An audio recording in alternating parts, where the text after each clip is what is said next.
I'm Croc. I'm 27. From the South. I'll just leave it at that. How would you describe your childhood there?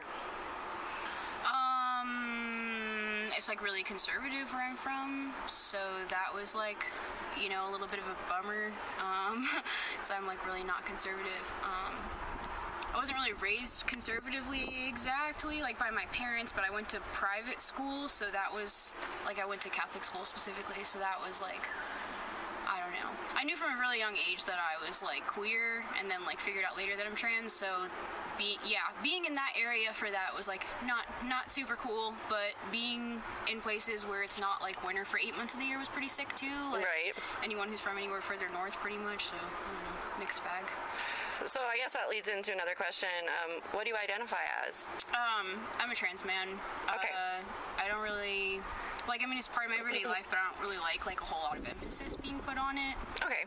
Kind of just like already a shitty situation, so like the more people draw attention to it. Not that I mind you asking or anything, but I don't know. For people who are watching, it's weird when people make a big deal about it. Please don't. Right. Okay. Yeah. So when did you leave home, whatever you consider to be home? Or did as a child at least? I don't really consider anywhere home right now. I left Florida to start traveling 4 years ago. So how would you describe your lifestyle on the road?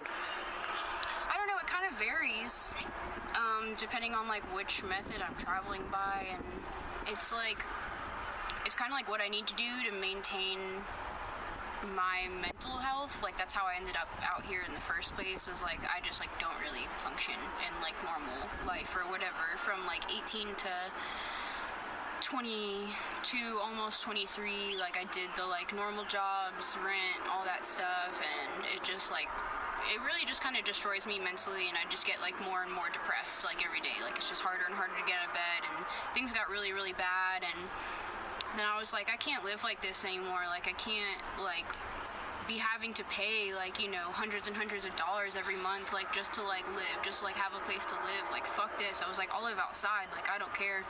So I started Googling stuff like homeless on purpose or whatever, shit like that, and then realizing like, oh yeah, there's like all this stuff like hitchhiking and train riding and stuff that I had like heard about before, but I guess kind of forgot was a thing. Right. And so I don't know, I just started like learning about that and like making friends who did that, and left. And originally I left like with a home to come back to, but like my rent went up while I was gone. I came back with pretty much no money. I didn't leave with that much to begin with, and then I basically, like, my partner at the time was like, I'm not really trying to like lend you more money because I already owed her a lot of money for covering me when I was like really mentally unwell and like couldn't pay my bills and stuff. She would pay my half of stuff, but like we kept track of it and stuff. She was like, dude, I've lent you like too much money for me to like lend you more money to cover this rent. So I was like, all right, well, I know how to live outside, so I'll just start living outside. And I was just like a home bum for a few months there in my hometown, staying and working so that I could pay her back. And then as soon as I paid her back, I left, and I've been full-time ever since then. Did you have like a road dog to begin with that taught you the ropes, or? Yeah, that's good. yeah, one of my really, really good homies. I don't know if I'm naming you, sorry, Koala. Yeah, she was my first road dog. And yeah, she had already she had done like a lot of hitchhiking, especially like in Australia, and done like, you know, 1 or 2 trains or something. And then and yeah, she and I met, and then she like kind of showed me the ropes and stuff, and traveled with her for my first, I think, 2 weeks out, and then I was on my own for a good portion of time after that. I traveled for like a few days here and there with like random people that I would meet. They were usually like kind of shit shows though, so usually it was just like a few days or a week or something. I'd be like, all right, I'm going my way or whatever. And, right. yeah. Do you have a relationship with any of your family members? Yeah, I'm actually really close with my dad, and pretty close with my 2 brothers. My mom and I are like kind of starting to have a relationship now.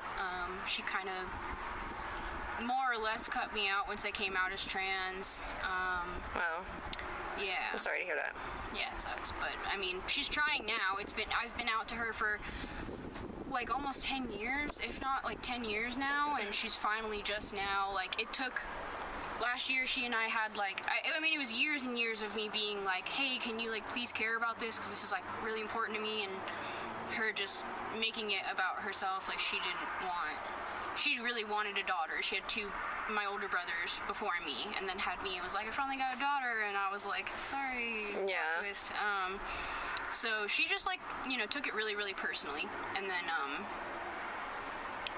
yeah, but then like last year I almost died, and didn't really intend on telling either of my parents about that, but I had a phone call with my mom and stuff, and I was just like, dude, like I like almost died, like either of us could die any day, like if I died, would you be okay with like how you've left things? And she was like, no, and so now she's like trying, which is cool. Good. Yeah.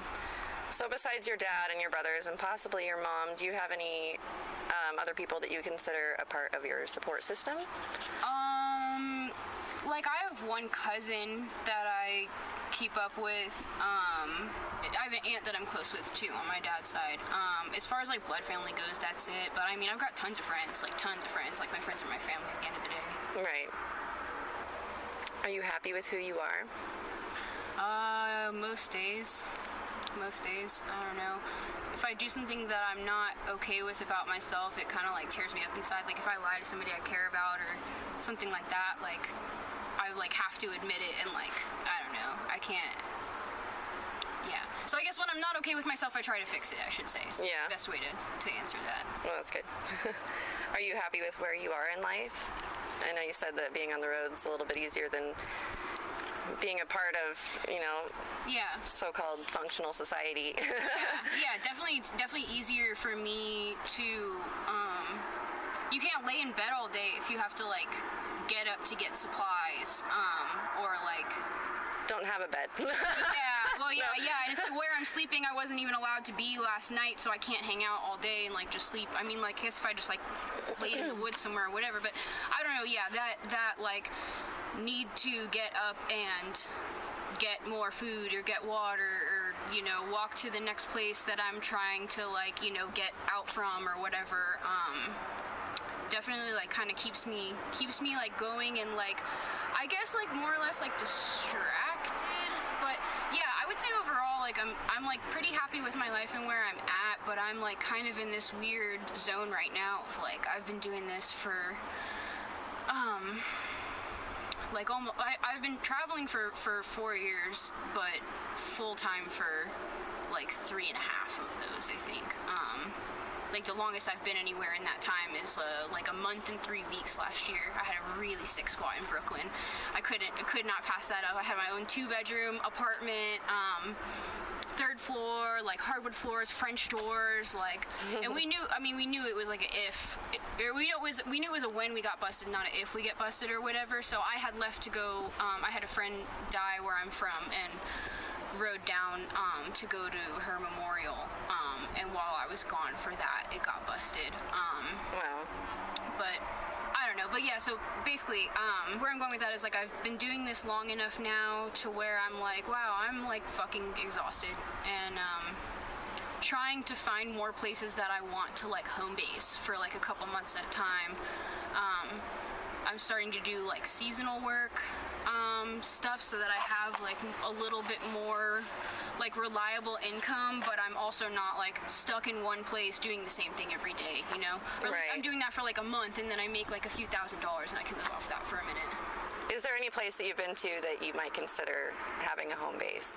Yeah, I have honestly, like, a good few places that when I go there, I'm like, oh, I'm gonna rent a room there, like, I'm gonna live there, and then I just keep making more plans and just keep traveling or whatever, and then being like, man, like, I really need a break, like, where am I gonna, like, go take a break? And so I've got, like, a few spots, like, around the country that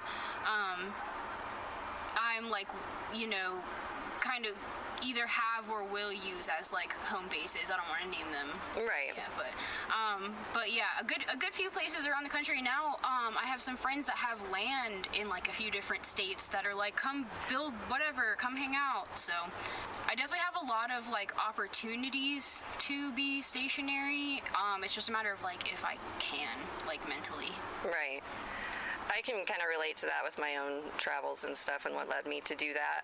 I almost felt like being on the road gave me more of a sense of purpose, even if that purpose was just getting up and finding food. Yeah, exactly. Or finding water. Exactly, yeah. So definitely. You can relate to that. Definitely, yeah. Waking up because I need to go get food or water or, walk to the next place that I'm going to be, staying out or getting out of or whatever. Like, that is so much more of a motivation for me than like, oh, I have to go like clock in at TJ Maxx. Like, right. Yeah, that is like just soul crushing. Or being a server, I was a server for a lot of years, and like, I don't really know how I never screamed at a customer, and then looking back, I'm like, how? I wouldn't be able to do that now. Yeah, I was a server for a while too. It's hard. What were your dreams and goals as a child? To help people and to be happy. Have been like my consistent goals like my whole life. I've been like a pretty consistent person my whole life, and I would say, yeah, like help people and be happy, make art. And you play the ukulele? Yeah, I play the ukulele and the guitar. Not well. I sing and need an instrument to play while I sing, basically. So. What kind of other art do you dabble in? I draw a lot. I'm not like. I do like, I've started learning to like paint, like spray paint, but I mainly just like do a lot of drawing. I used to do pottery. I would really like to do pottery again, but obviously that's not something I can do out of a backpack. Yeah.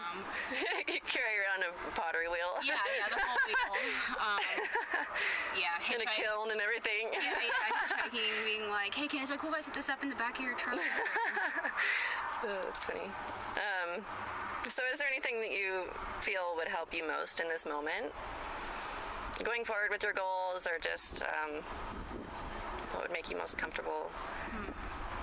I don't know. In this moment, I've got food, I got water, I've got my gear, and I don't know. I would say right now I'm pretty content. And my goals that I have yet to reach are more just like me figuring stuff out, I think, more than anything that people could really help me with. Right. So what is something that you wished people around you understood about you? That me being trans doesn't need to be like a huge deal. That's like I think the biggest one, because I have to deal with that like every day that I'm not just hanging out with my friends, basically. It's like I have to deal with that, especially like not being on hormones and stuff. Which I like consider regularly whether I want to go on hormones, but it sucks because it's like I'm choosing like, do I want to be more palatable for other people and more like the option to be like stealth, or like on the other hand, like I don't really think there's anything wrong with like my body, and I know who I am. It's like everybody else who seems really confused about it. So right. But then, yeah, that's where my, like, kind of hesitation with, like, physical transition comes in. Is, like, I don't necessarily, like, I think in some ways it could make me feel better about myself or whatever, but I'm also, like, I don't know, I'm not trapped in a fucking wrong body or some shit, like... You just are who you are. Yeah, exactly. Like, I think sometimes dudes just have vaginas or whatever, and, that's... I don't know. So, yeah, I guess I just wish people realized that, like, that doesn't have to be, like, a whole big deal. I'm just a guy that's just, like, a little bit different than most guys. What's something that you wish people around you understood about the world? That we're all gonna fucking die, and that's like not a huge thing to freak out about by any means, but it's a really good motivator to like be good to yourself and everyone around you, like especially people around you, because if everybody thought that way, then like everyone would be taking care of each other, and we wouldn't really have to. It wouldn't be like everyone out for themselves, like I have to take care of me kind of shit, if we were all trying to just like take care of each other. And I wish that, I don't know. I guess that, yeah. What do you want to be remembered for? I don't care. I don't know. What do I want to be remembered for? Making people laugh. Yeah? Yeah. Do you have any words of advice for anyone going through a hard time? Yeah. Let me organize my thoughts. Okay. Alright. Stick it out as best you can, because whether you realize people care about you or not, they do, and whether you think people will miss you or not, they will. don't try to do it alone. Like, ask for help. It's okay to ask for help. It's good to ask for help. But, like, you know, on the other hand, don't expect somebody else to take care of all your shit or all your problems or fix you or whatever. So what are some words or values that you live by? I guess, like, trustworthiness. Like, a lot of people trust me, and that feels really good to know that people trust me, and to trust myself, to know that they can trust me. That feels really good, because I wasn't always, like, I always wanted to be a good person or whatever, but, like, I didn't always, you know, apply everything or think everything through. I used to have a lot of impulse control issues or whatever, and then, I don't know, yeah. Is there anything else that you'd like to get off your chest? Or that you'd like to let people know? I guess I can also combine this with the what values do I live by or whatever, like autonomy. Like, I think everyone should do what they want, and that doesn't mean do what they want without consequence, but Right. like, for the people who see like especially like a young person living outside and being like, oh, like, you're lazy, or, you know, you're just a drug addict or whatever. It's like, first of all, like, you never know what the fuck someone's going through, like, if they even are a drug addict or whatever. Like, you don't know somebody's, like, mental health situation. People don't really, like, come out here and do this kind of stuff because they're, like, super well mentally, or, like, you know, people don't start using drugs because they're, like, doing well mentally, or, like, trying to just, you know, enjoy whatever's really going on or whatever. I don't know. But just basically, like, I don't know, if you don't like what somebody's doing and they're hurting people, like, by all means, like, tell them what's up, or do what you have to do about it. I'll leave that for interpretation. Like you said, there will be consequences. Yeah. And like, yeah, people should do what they want, not without consequence if they're hurting somebody or whatever. But, like, me, if you don't like that I'm sitting on the corner with a, well, I don't sit and fly a sign. I personally have to find that rude. But I stand there with a sign, you know, or whatever, if I'm trying to make money and I'm between jobs, or if I'm in a town where I can't busk. Because I'd rather be playing music for money, but you make less money busking than you do flying a sign. So it's just more practical for me to spend 2 hours flying a sign or whatever. But somebody sees me there with my sign or whatever, and they don't like it. It's like, okay, homie, like, then don't give me money. Like, keep driving. Like, it's okay. Like, you don't have to like what I'm doing or approve of what I'm doing. Realistically, why the fuck do you care? Because it's not affecting you unless you are to, like, roll down your window and talk to me or give me money or whatever it may be. Like, I don't know. Let people do whatever they want to do if they're not hurting anybody. Right. That's, I think, my overall message. Autonomy over everything. I like that. So, do you have any shout outs or anything you'd like to bring awareness or attention to? Yeah, maybe we could link this or something, but there's, like, you know, from living the kind of life I live, like, you know, I have a lot of friends who are, you know, more high-risk drug users and stuff, and there's, like, a really cool resource that I wish more people were using called, like, the Never Use Alone hotline. So, you know, for people who don't know or whatever, you can, you know, call this hotline while you are using your drugs, and they tell you tell them, like, your location and everything, to where if you stop responding, if you're overdosing, they can alert, you know, paramedics to come. You know, I'd have a couple more friends alive if they had decided to do that, instead of using alone, because I get not wanting to actually, like, do drugs with other people around physically. But yeah, shout out to the people who run that. I don't even know who runs that, but I think it's really sick that they do. And for anyone watching who uses any drugs, please do that. Please test your drugs. Please be safe. Carry Narcan. Get trained for, you know, reviving people. Yeah, I'll link definitely the Never Use Alone and different resources to get Narcan.